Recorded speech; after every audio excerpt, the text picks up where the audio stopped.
17 moons, we had lost only one amongst our number to those glistening phantoms, rooted beings that sigh in words before words amongst the zephyrs of the night, whispering beyond ears the sweetest echoes in myriad, tantalizing reflections of half-dreamed possibilities, torn from the unprotected mind.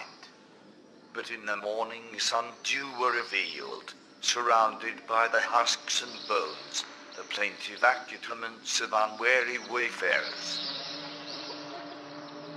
Exuding solitude, so often it was as though our language and habits were insensible to her, but without fail she had made meaning from an empty landscape, guided us amongst the pains and crazed corrugations of that airless rocky plain, sleeping in grikes like shivering pilchards by day, and by night, hopping between them like incompetent frogs, past distant lights of marauding cannibal tribes that stalked this desolation.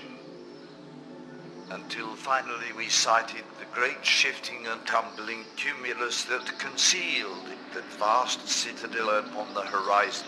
How could such sirenical voices emanate from such a forgotten place, even to other worlds, across the emptiness of space?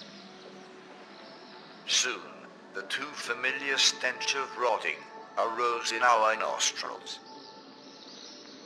We must bivouac downwind of the city, else their sentries will sense our presence and surely devour our projections and our essence. But this night we are in safety, for even none of reason would venture here. Make fire in this sunken place, for now you must rest, she said, turning with an expression so alien and so melancholy. After eating with much difficulty and sleeping briefly, pensively, I followed in the direction she had walked, and saw her silhouetted against the stars facing a solitary tree. Without turning, she raised her hand to silence my inevitable question. I sensed her reserve. Oh, but to truly earn the trust of such a spirit. Eventually she spoke. Wouldst thou discern, had I moved a point about the hemispheres? Shall I speak words that will alter the constituents of the air? Watch westward winds away. What do you hear? Speak not, son of evening, before thou hearest. I hear the traffic of a great city, O mistress. Now face the tree and listen, she said. And it was as if the eddies of the night had frozen. I caught my breath to listen more intently. And slowly, I half imagined that each leaf was like a tiny oscillating lens, catching and projecting sound in minutely differentiated degrees of time and direction, modulated by the vagaries of the breeze, as if to learn and to focus sound at once.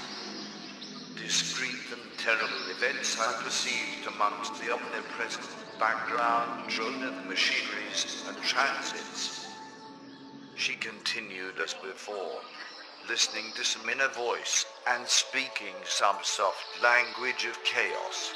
Sensing a change in the atmosphere, I turned and looked towards the city, and, strangely, as the tone and rhythm of her fragmented words altered momentarily, the air itself seemed to pause, and the towering red-violet clouds instantly vanished into nothing, and the secret of the citadel was revealed before my eyes. Take this powder, she said, made from the shell of a crimson beetle, mix it with the fat of the fowl, and with it paint your faces. Submerge your cloaks in the vial, and oozing rivulets that run from that place, and with the burned ashes of the flames, I bid you stain your teeth. For the morrow shall not find us.